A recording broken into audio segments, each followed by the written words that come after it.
Hello everyone, welcome to युक्ति professional classes. इस video में हम UGC net paper 1 general paper के लिए एमसीक्यूज देख रहे हैं। अगर आपने मेरे चैनल को सब्सक्राइब नहीं किया तो मेरे चैनल को सब्सक्राइब शेयर लाइक जरूर करिए। चलिए स्टार्ट करते हैं। ADDIE अनुदेशात्मक डिजाइन मॉडल के प्रारूप में ADDIE के संक्षेप में I और E अक्षर का किसका प्रतिनिधित्व करते हैं? तो राइट ऑप्शन है option B, implementation and evaluation.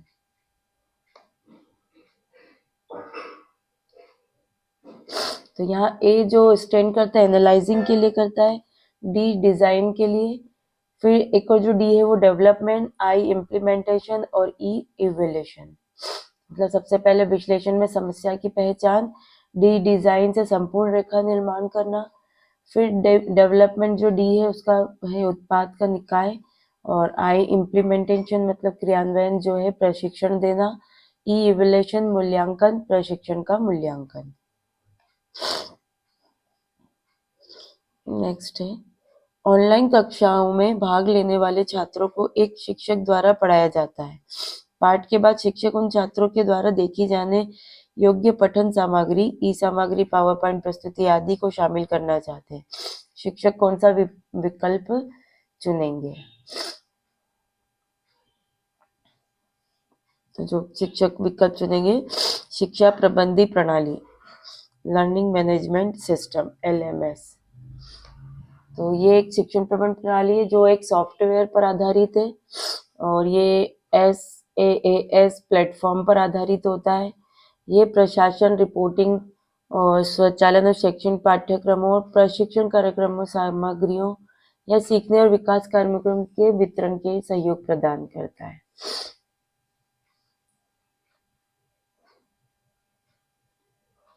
नीचे दिए गए विकल्पों में से कौन सा प्राथमिक शिक्षा के नियमों में नहीं आता है? तो जो law of effect, law of readiness, law of multiple response और लॉ ऑफ एक्सरसाइज, ये जो प्राइमरी रूल ऑफ लर्निंग है किस इसमें जिसमें नहीं आता है वो ऑप्शन है ऑप्शन सी, कई प्रतिक्रियाओं का नियम। तो ये इसमें शामिल नहीं है। तो ये जो दिया गया है, थॉर्नडाइक का मत है कि जब उद्दीपन और अनुक्रिया के बीच संबंध उत्पन्न होता है तो दोनों में अनुबंध स्थापित हो जाता है। यही अनुबंध सीखना कहलाता है। इन्होंने जो थॉर्नडाइक है उन्होंने सीखने के 3 प्राथमिक सिद्धांत दिए हैं, जिसमें प्रभाव का नियम है। इससे तात्पर्य क्या होता है? सीखे जाने वाले कार्य का सीखने वाले के लिए महत्व से ये इम्पोर्टेंट है ना। तत्परता का नियम, जब अधिगमकर्ता सीखने के लिए अपनी ज्ञानेंद्रियों और कर्मेंद्रियों के साथ तत्पर होकर ज्ञान लेता है, ठीक है। और एक अभ्यास का नियम, तो अभ्यास के नियम में जब उद्दीपक और अनुक्रिया के बीच में परिवर्तनीय संबंध होता है तो वो अभ्यास कहा जाता है। मतलब जब अधिगमकर्ता किसी चयनित अनुक्रिया को बार बार करता है तो उससे उसमें सीखने में उन्नति होती है। तो ये 3 नियम दिए गए थे, प्रभाव का नियम, तत्परता का नियम और अभ्यास का नियम।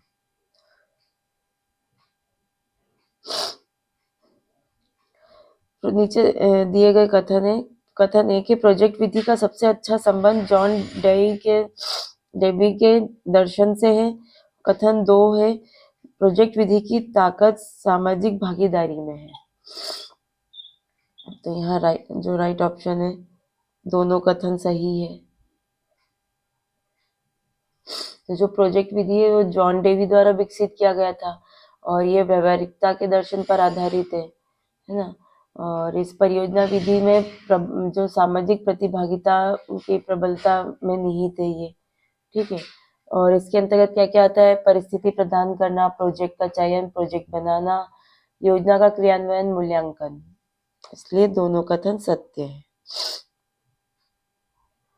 नेक्स्ट है, स्वयं द्वारा विकसित किया गया है।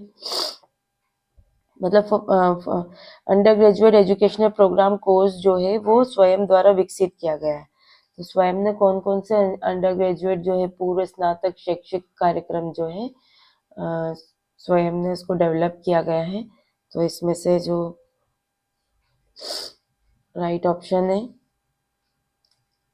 NFTEL, national programme on technology enhance learning, AICTE, all India council for technical education, CEC, consortium for educational communication, और एक है IIM Bangalore, Indian institute of management Bangalore. यहाँ ये जो मतलब स्वयं ने जो post undergraduate educational programme जो है, पूर्व स्नातक शैक्षिक कार्यक्रम के लिए स्वयं ने शैक्षणिक प्रोग्राम और पाठ्यक्रम विकसित किए हैं। और स्वयं क्या है, एक मानव संसाधन विकास मंत्रालय का एक ऑनलाइन मंच है, जिसके माध्यम से क्या होता है, भारत में छात्रों को ऑनलाइन पाठ्यक्रम प्रदान किया जाता है। और यह 9 जुलाई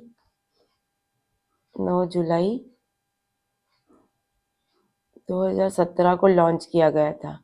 और इसमें टोटल 9 मतलब पाठ्यक्रम, स्नातकोत्तर पाठ्यक्रम शामिल किए गए। नेक्स्ट है, शोध पत्र या शोध रिपोर्ट पढ़ते समय अक्सर VIZ संक्षेप देखा जाता है, जिसका अर्थ होता है, तो जिसका अर्थ होता है नेमली, अर्थात, है ना।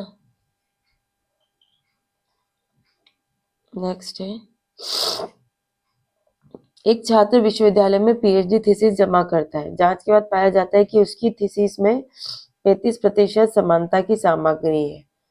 UGC के विनियमों के अनुसार यह निम्नलिखित में से किस स्तर की साहित्यिक चोरी मतलब प्लेजेरिज्म की श्रेणी में आता है?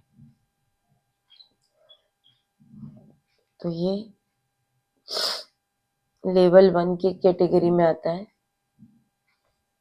साहित्यिक चोरी मतलब क्या होता है, किसी दूसरे के द्वारा अगर कोई कार्य किया गया है, उसका कोई ओपिनियन है, या उसने कोई उपाय निकाले या कोई शैली यूज की है और उसी का अधिकांशतः नकल कर दिया गया है ना, मतलब मौलिक कृति के रूप में, और अपना मौलिक कृति के रूप में प्रकाशित कर दिया है, तो यहाँ पे साहित्यिक चोरी होता है ना।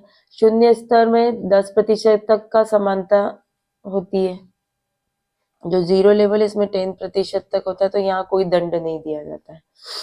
फिर प्रथम स्तर वाला जो है, उसमें 10 से 40% तक का जो आपने समानताएं की है ना, तो ऐसे जो छात्र होते हैं उनको अधिकतम 6 माह के लिए विनिर्धारित अवधि के भीतर संशोधित आलेख को जमा करने को कहा जाएगा, मतलब 6 महीने के अंतर्गत उसमें चेंजेस लाओ। सेकेंड स्तर में जो होगा 40 से 60% तक की समानताएं होती है, तो यहाँ पर इनको 1 वर्ष की अवधि के लिए संशोधित करने के लिए बोल दिया जाता है, मतलब संशोधित आलेख को जमा करने से वंचित किया जाएगा, उसको मना ही कर दिया जाएगा 1 साल तक के लिए। और जो तृतीय स्तर की जो होती है, इसमें 60% से ज्यादा का जो समानताएं होगी वो शामिल की जाएगी। और यहाँ पर ऐसे लोग व्यक्ति के लिए जो है पंजीकरण रद्द कर दिया जाता है।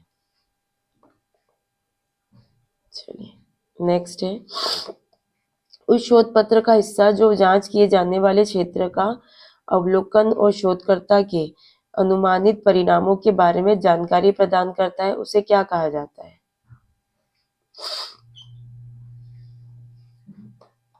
तो इसे प्रस्तावना, इंट्रोडक्शन कहा जाता है, जिसमें वो हिस्सा है जहाँ पे जिस चीज के बारे में हम बता रहे हैं, है ना, उसके परिणामों की जानकारी दी जाती है, तो इंट्रोडक्शन के अंतर्गत आता है।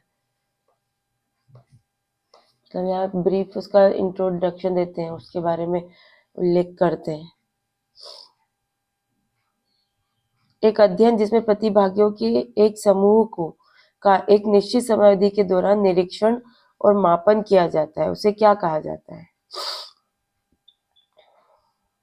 तो इसको दीर्घकालिक शोध या लॉन्गिट्यूडनल रिसर्च या अनुदैर्घ्य शोध कहा जाता है।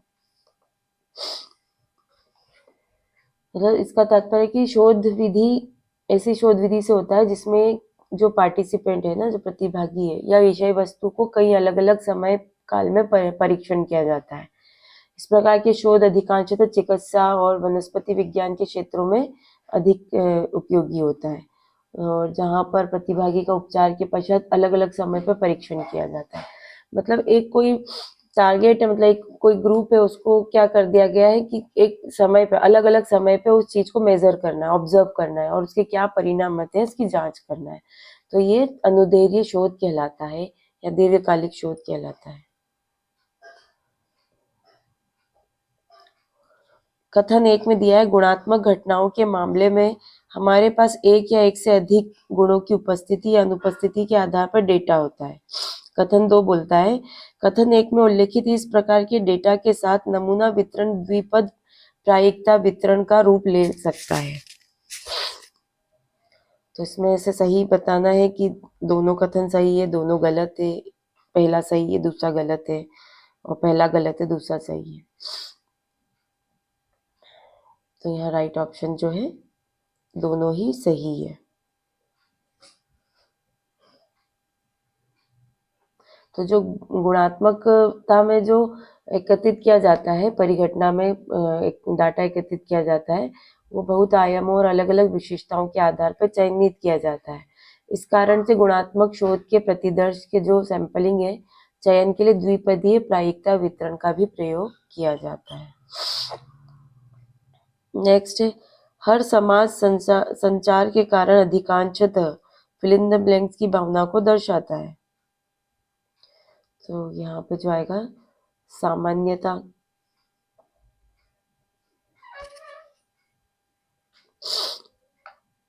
तो हर समाज संचार के कारण अधिकांशतः सामान्यता की भावना को दर्शाता है। नेक्स्ट है, नकारात्मक पक्ष में संचार की भाषा का उपयोग किया जाता है। ए, लोकतांत्रिक बहसों को विस्तारित करने के लिए, बी, सत्य को दबाने के लिए, सी, समाज को विभाजित करने के लिए, डी, नस्लीय केंद्रवाद को फैलाने के लिए, ई, वैश्विक शांति प्रयासों का समर्थन करने के लिए। तो राइट ऑप्शन है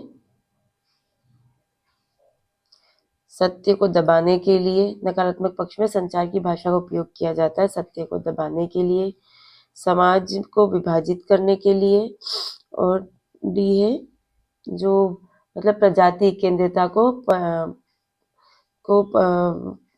केंद्रवाद को फैलाने के लिए, पारगमित करने के लिए। तो राइट ऑप्शन जो है ऑप्शन बी।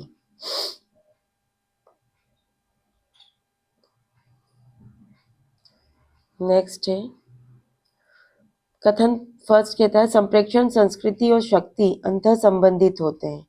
वही स्टेटमेंट 2 बोलता है, संप्रेक्षण के पश्चात सामाजिक और सांस्कृतिक मूल्यों में शक्ति का कोई वजन नहीं रह जाता है।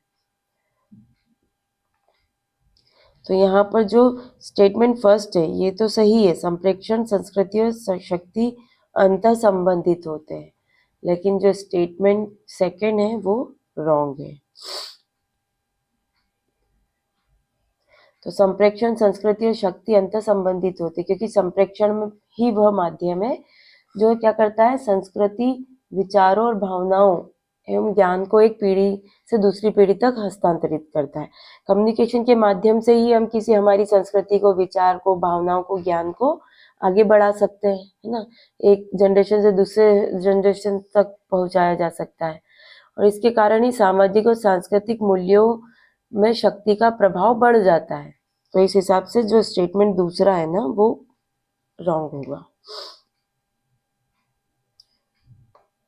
नेक्स्ट क्वेश्चन है, आधुनिक संचार प्रौद्योगिकी ने शब्दों को संपरिवर्तित कर दिया है। ए, समानता के साधन के रूप में, बी, समय में, सी, अनापेक्षित शांति की युक्ति के रूप में, डी, धन के रूप में, और ई है शक्ति के रूप में। तो राइट ऑप्शन है बी, समय में, डी, मनी में, और शक्ति के रूप में, है ना। तो आधुनिक संचार प्रौद्योगिकी ने शब्दों को संपरिवर्तित कर दिया है, किस चीज में, समय में, धन के रूप में और शक्ति के रूप में संपरिवर्तित कर दिया है। तो राइट ऑप्शन हमारा होगा ऑप्शन डी। नेक्स्ट क्वेश्चन है, स्टेटमेंट 1, संप्रेक्षण में अर्थ संकेत का कूट, पात्र और चित्रण से संबंधित होता है। कथन 2, रोला बार्थ ने इस कूट को व्यक्ति की आवाज की संज्ञा दी है। तो यहाँ पर दोनों ही स्टेटमेंट जो है राइट है। तो शब्दार्थ संचार बाधा में किए गए संप्रेषण में द्विअर्थक होता है शब्द, भाषागत भिन्नता तथा अमानवीय भाषीय शब्द का प्रयोग करके संप्रेषण को दूषित किया जाता है, जिसके कारण सही सूचना एनकोडर तक नहीं पहुंच पाती है। और रोला बार्थ ने ही इसमें व्यक्तियों की आवाज को जोड़ दिया है।